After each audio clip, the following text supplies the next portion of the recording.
everyone. I'm honored to be here with you. As you know, tech overlays all industries because of the attendees here today, the diversity of the lineup, we already know that. And one of my favorite quotes is, when you see a glimmer of madness in people's eyes when they speak about what they do, pull up a chair and let them transport you to their worlds. And we're about to be transported to four worlds through these phenomenal women today, and we're going to kick off with that. So we'll just go down the line. Tell us about your world and what drives you. Hi, I'm Hillary Hartley. I live in San Francisco, but sort of commute to DC a little bit. I am a federal employee. Hello, bureaucrat. Honestly, anyone that would like to be a bureaucrat, this is a great time. Your government needs you, especially if you're a technologist. So I'll be back there, just a little plug. But what has driven me has been a combination of my family, both my parents and now my nuclear family, and also just I was hooked. Really, my first job out of college was with the team that runs arkansas.gov, so the state website for Arkansas. And it was late 90s. We were putting services on the web for the first time. Possibilities kind of seemed endless in terms of what we could do to make your life easier, my life easier in terms of interacting with the government, and I was hooked. So I've been kind of an outsider, not really a Govie, for about 20 years, but I have been serving the federal government for the last 4 years, and can't see myself really doing anything else. But 5 years ago, sort of took a sideways journey with some friends in the Bay Area, who we've been going to South by Southwest for several years and weren't quite getting the same thing out of that conference anymore, but we still longed for that community. So we thought, well, could we convince a bunch of people to just go somewhere with us and have a sort of South by Southwest, Burning Man type experience?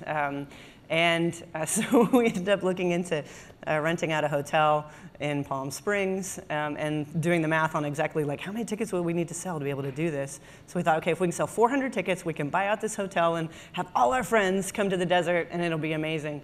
And we did it. It sold out in 48 hours, and now we're doing it for the 5th year this summer, and it's someone coined it Burning TED, which is probably accurate. It's a pool party, but with people like yourselves, with amazing, creative, entrepreneurial, not just technologists, but really a wide spread of folks that have found this community.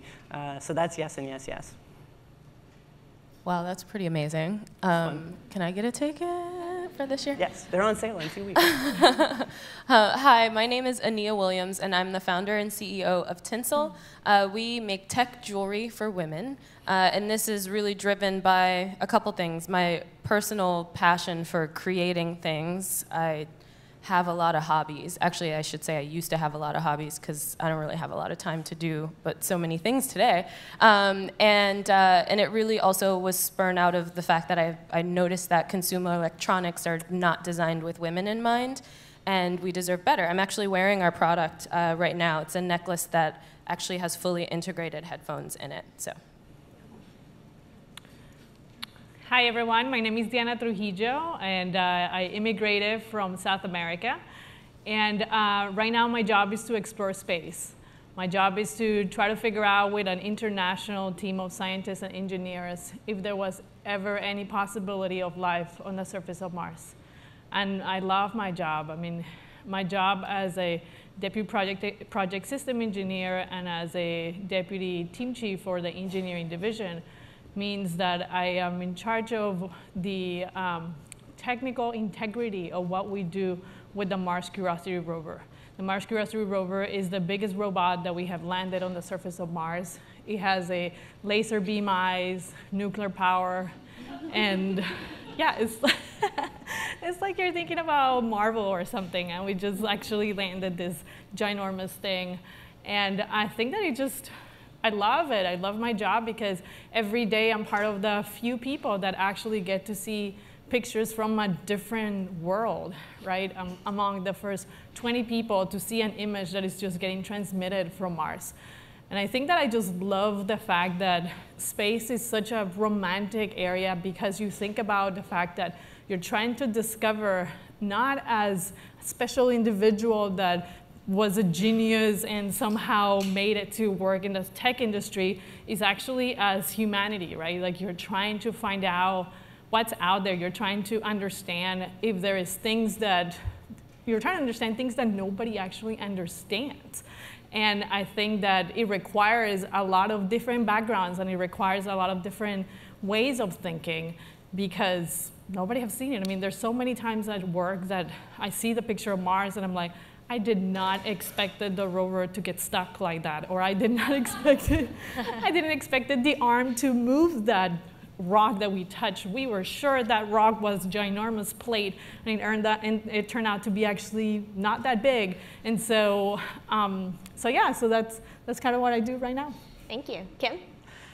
Thanks for having me here today. My name's Kim Hunter, and I had some similar experiences in Washington. I was in DC for 10 years. I went there to change the world. I felt like politics was the way to do it.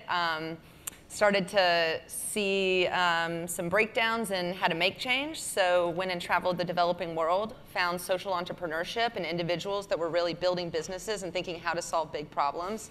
Landed in San Francisco 4 years ago, started to work with impact-driven startups, and met Acclima.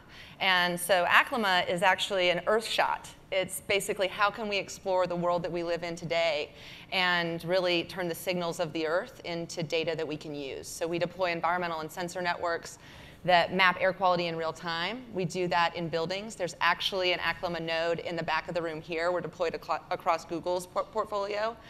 We also map the outdoor environment. So the idea is we can provide hyper-local, high-resolution data about air pollution and air quality so that we can better represent the environment and have a healthier people and planet.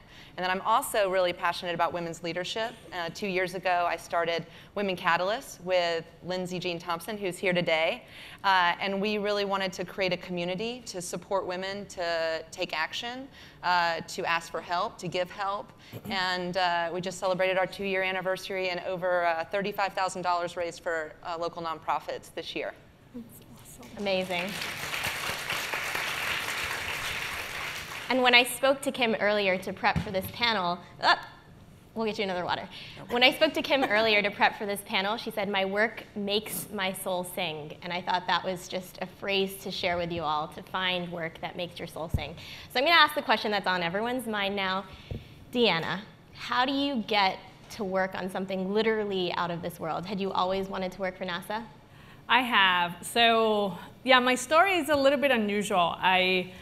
So I'm originally from South America, and I came to the US when I was 17 by myself. I only had $300 in my pocket. I didn't know any English. I didn't know anyone. But I had this crazy dream that I wanted to work in space and explore the unknown. And so, but that dream sort of kind of collided with what the dream of every Hispanic, like my people, right? Like my Hispanic people's dream is to come to the US and hopefully be a maid, and hopefully get enough, money as a maid to send back to your country and take care of your own. So those two things that clashed in my mind, I still managed to somehow become a maid and take care of somebody else's house and get enough money, but it still felt like there's something missing. I feel like I'm meant to do something else. And that feeling of being uncomfortable, that feeling that maybe a lot of you guys feel of I am meant to do something else with my life, was what pushed me to get 2 more jobs and then put myself through English classes. And after that, go to university and get a degree on aerospace engineering. And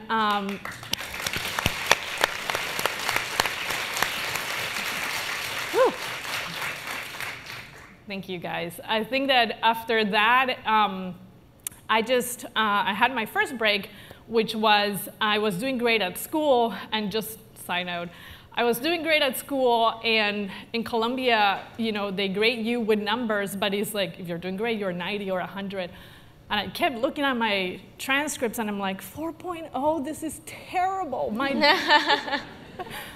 dad is going to kill me. Like, he's not going to understand what's going on. And I didn't understand until I walked into somebody's office, And they're like, no, you should apply for the Honor Society of I'm like, oh, okay. And at that point was when everything like makes sense to me. I had not realized that I was doing so great in school. And somebody gave me a break, and the break that I got was somebody said, hey, go to this website and apply for this internship. It was a NASA Academy internship. And so the NASA Academy is a program that around like 3,000 people apply, 18 people get selected, and the program is super, super competitive because what they do is that once you get selected, they fly you to every single NASA center to meet the center directors. They fly you to places where you meet the CEO, you meet astronauts, and I don't know what happened, but they selected me, and I was the first Hispanic women on that group.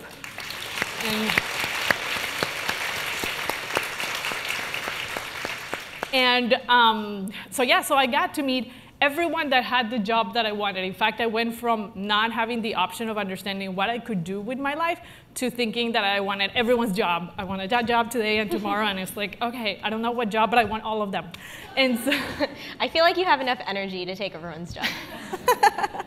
So anyways, what ended up happening with that is I met everyone, but here's one thing that was interesting. Nobody looked like me. They were all men. They were all white men. There was no Latina or Latino in it, like not even that, right? And they were all 50 and 60. And they were like, one day you'll get there, 10 years of work. I'm like, are you serious? I have to wait 10 years to be what I want to be. So anyways, fast forwarding, I just, that Latin thing that I have of like survival and fighting and like finding the thing that I need to do, I found my way of getting the courage to actually apply and be like, okay, maybe if I get, denied, it will be fine, at least I apply. And lo and behold, everything worked out, and I got into JPL. And just to to jump to the punchline, like, there's no way on earth that I ever thought that this Latina girl who didn't know any English, who had no idea what she was gonna do with her life, will end up as like senior management of the technical aspect of a rover on Mars, right? And so I want you guys to realize that my story is something that could be happening to you or to your parents or to your family, or to many of you, maybe you actually had to save a lot of money to even be here to hear us speak. And the point is, it doesn't matter where you're from or what background you have. I mean, clearly I was able to do it, and if I can, so can you.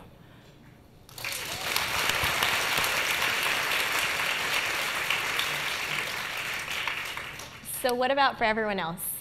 You were in tech, but did your industry find you, or did you find your industry? How do you develop your passion? Hillary, you said you will always be a Govy. Yeah, it's in my blood now.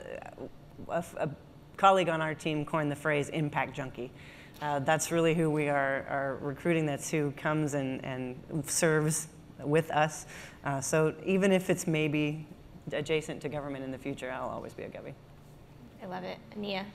Yeah, I would say that for me, it really it goes back to my desire to create. My background is actually in music. I'm a classically trained singer. I worked in nonprofit in the arts for a little while, and I started working in tech because my husband's a software engineer, and he got recruited to work at a company in San Francisco, and we decided, we were in DC at the time actually, and decided we were just gonna like quit our jobs and move to San Francisco. And then I kind of fell into tech, me starting Tinsel was really because I wanted to solve a problem that I felt like I had, which was digging headphones out of the bottom of my bag every day and being so annoyed by that and untangling them all the time and losing them and buying new ones, but also feeling like the options that were out there didn't really suit me. And I got that crazy idea that like maybe I could be the one to make this thing after I went and looked to try to find it and buy it. I thought it spoke to the fact that no one was trying to make the products that I wanted to have. And so that was a real driver for me, for sure. And you said when you go to factories in China, you're not amazed that Oh, yeah. people aren't making these products because you're the only one there? Yeah, that's definitely true. I think that it also does speak to, when we talk about representation and diversity, the lack of diversity at the kinds of companies that get to make product like these. When I go to China, or even in the parts around here, when we get to see these hardware companies, the stakeholders, the big decision makers in terms of the direction of how these products are made, women aren't often with a seat at the table, and so it's not a big shocker that the products aren't made with us in mind. I'd like to change that.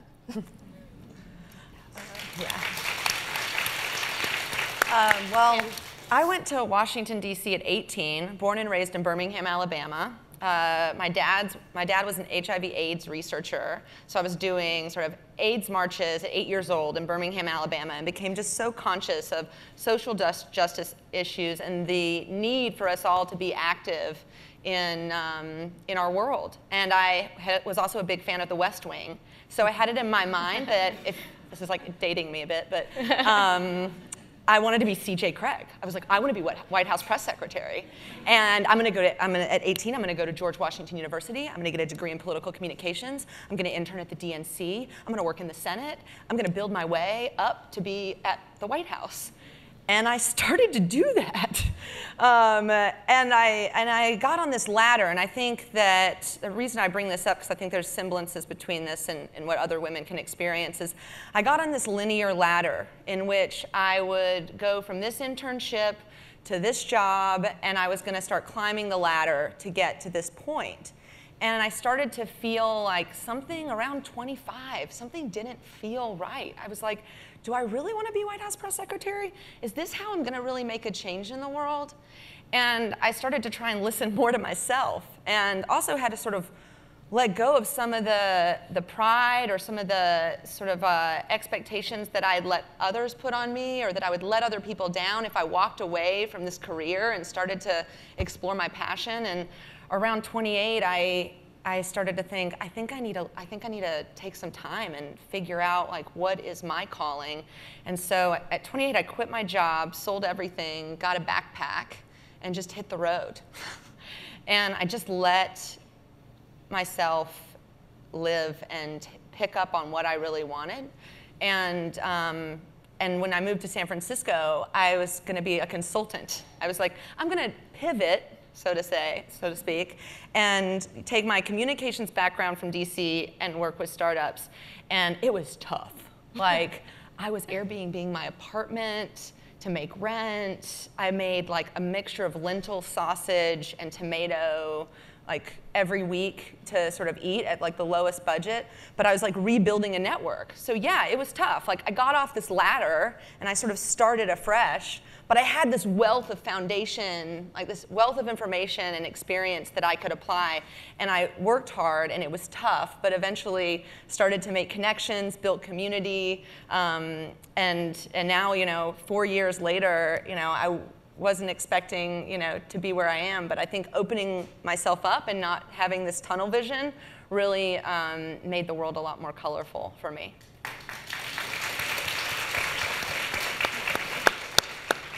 And on the topic of things being hard, Ania, starting a company is no easy feat. Tell us about the challenges in growing Tinsel.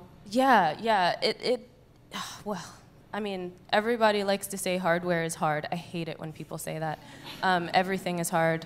In fact, I think, I'm going to answer that question in just a second, but I kind of want to, because I feel like we're already kind of galvanizing around this theme that, like, it's hard, but if you work hard, then, like, you can get there. And there's truth to that, but it is also a lot more nuanced, right? Like, there is also something to be said for access and opportunities, which I'm sure we'll talk a little bit more about. Hopefully we'll have time for that. But I would say that I acknowledge that I was in a really, really fortunate position when I started Tinsel. So I would say that 3 things made that possible. I am answering that question now. Totally One fine. of them is that I had been working at a startup for a few years, started there, because like I said, I quit my job in DC, came to San Francisco, and I was going to actually start my own thing like Etsy shop, actually, making wigs. One of my hobbies is making wigs.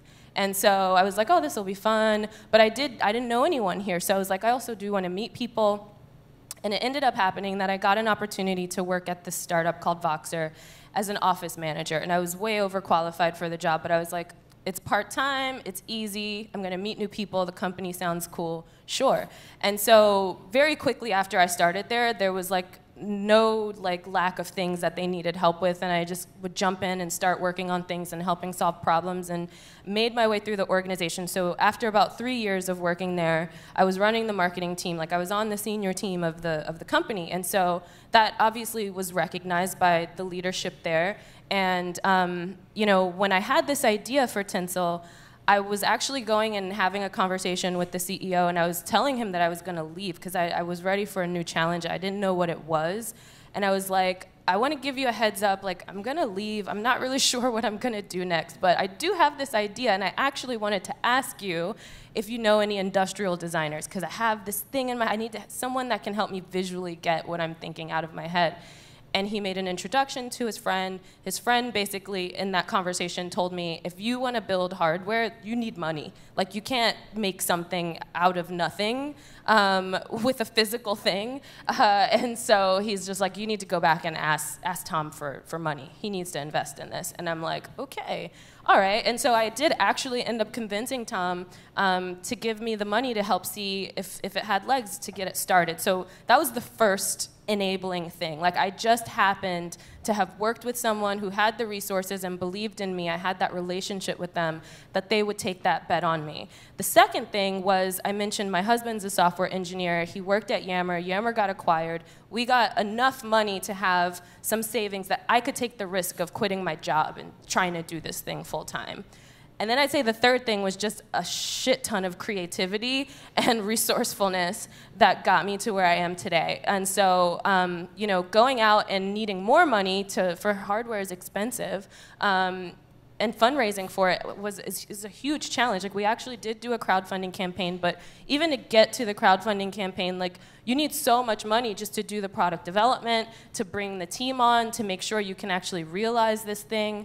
And it was a real struggle. And so I feel like, you know, in my opinion, I don't think that, you know, investors in this area really value hardware or fashion or women-focused type of companies, but that's okay. I think that you just have to think about the fact that there's many ways you can skin a cat, and that has kind of been a theme of growing this company, is like trying to figure out how you can do more with less and other ways that you can get around a system that is not made for you.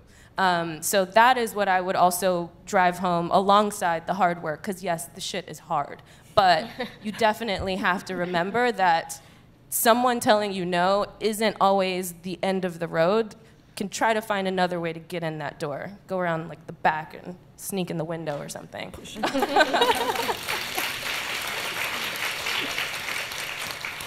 So clearly adapting to change is kind of a theme that's evolving here. Another theme that's come out is your identity is always evolving. So how much is work a part of your identity? And what else makes up your identity? Hillary? Work has very much become a part of my identity. I think probably similar to some other startup founders. 18F, we always had a startup mentality. We were this scrappy little team inside a big bureaucracy, and we always kind of thought of ourselves as a startup, and started with 10 people and quickly grew to 20 and 50, and now we're 200 people across the country from DC to San Francisco. And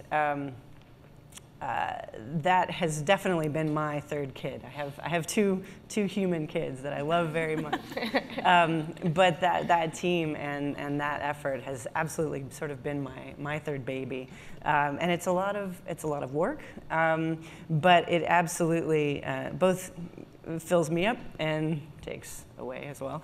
But it's absolutely sort of become part of my identity. And I think a huge part of that has been able to be being part of the leadership of that team, and also being kind of a leading a leading organization, a leading team, is something that's been in the spotlight because there has been so much talk about just the tech ecosystem over the last 4 to 8 years at the federal level between 18F, USDS, the Presidential Innovation Fellowship.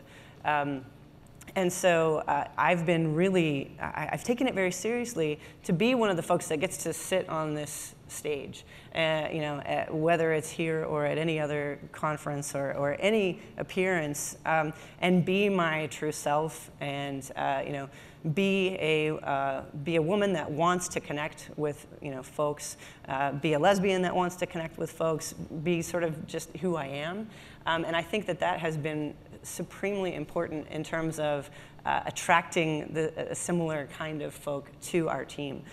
We do have a pretty vibrant gay, lesbian, and trans team just in our small 200-person team. And our female to male ratio isn't what we want it to be, but it's better than the tech industry. I think at one point it was 30–40%.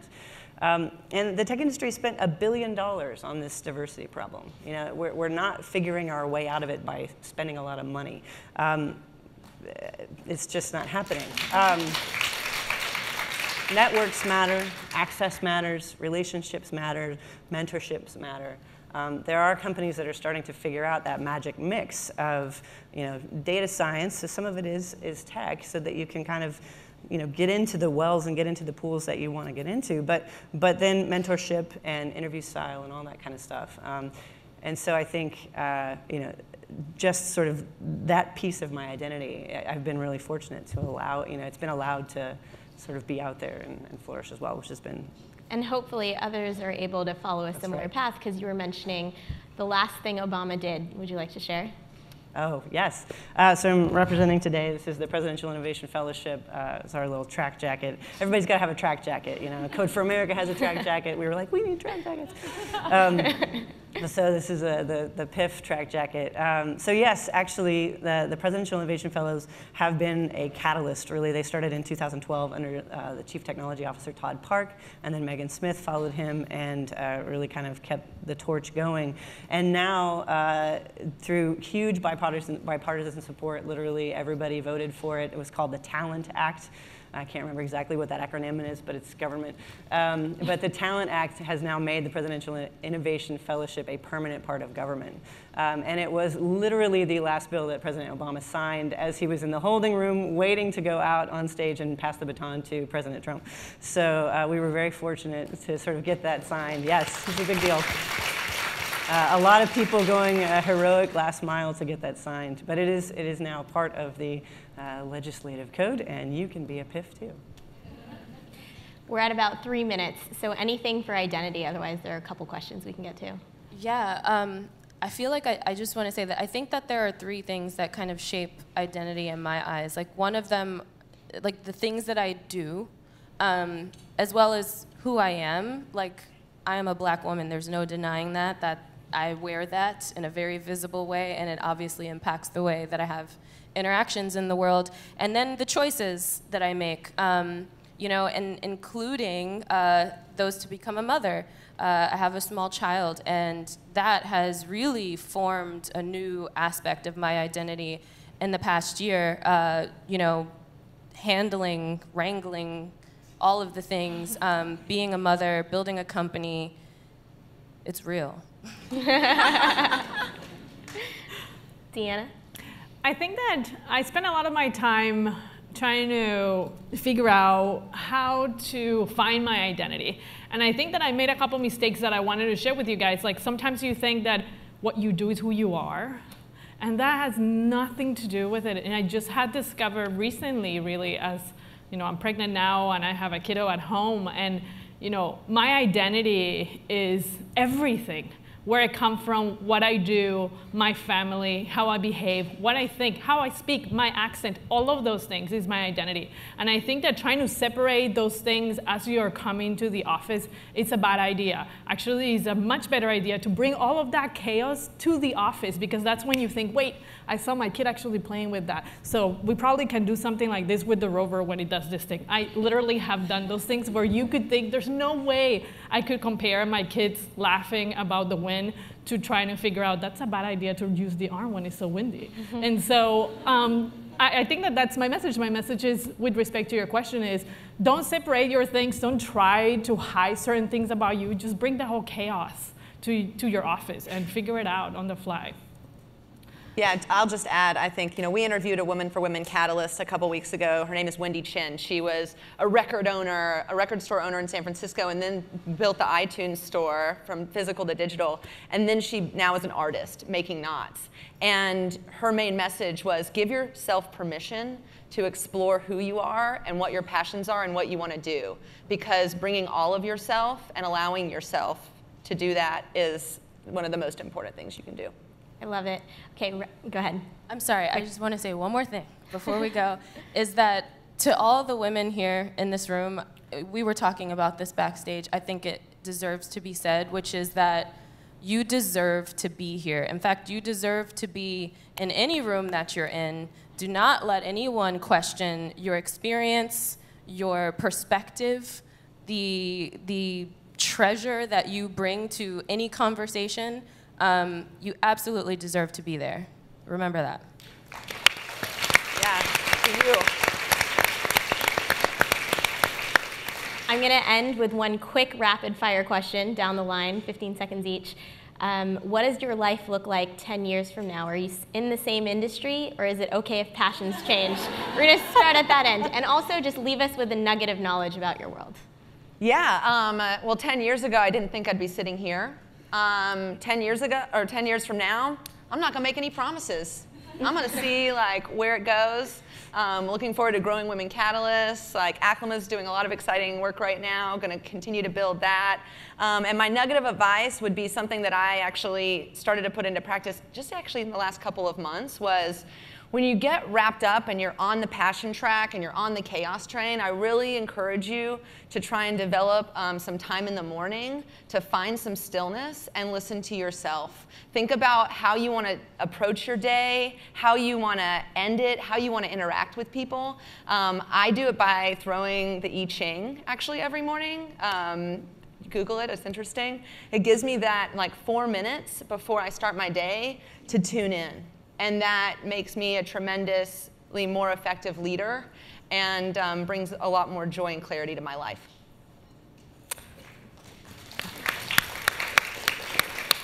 I think that in 10 years from now, for me, I have 2 goals. One of them is I want to get rid of that stereotype of what Latino women should look like and what we should do. We should stay at home, have babies. That's not going to happen. I am pregnant, but that's not why. So I think that I want to fight that. And in 10 years from now, the way that I feel like I will be fighting that is by, like you said, having representation. I see myself being mission manager of the mission is going to take humans to Mars. And I hope to be in that room and have some kids that say, I want to be her. Yeah. I think that the nugget of advice that I have for you guys is how I feel and I believe that word confidence mean. Sometimes I see the guys walking in and they just say, we're going to do this. And it's like, wait, you haven't asked everyone else. And I wonder sometimes, how do you have that confidence of walking in and saying this and not even second guessing? And I think that I don't believe that that is confidence, actually. I think that the word confidence is the ability of you keeping a positive mind that you're going to figure out what's going to happen. It's not about walking in and dominating the room. It's about walking in and knowing I can do that, and I'm going to figure out even if I don't know how. Great. I would say that I definitely want to continue the proliferation of these really beautiful hardware, femtech things out in the world. But alongside that, it's also really, really important to me that I do my part in allowing opportunities for more women and people of color to be able to start businesses and bring their ideas to life. I think that the bar is really, really high in terms of being able to take that risk and take that leap. And I really want to make it more possible for people like me to pursue something that they really should have the chance to do.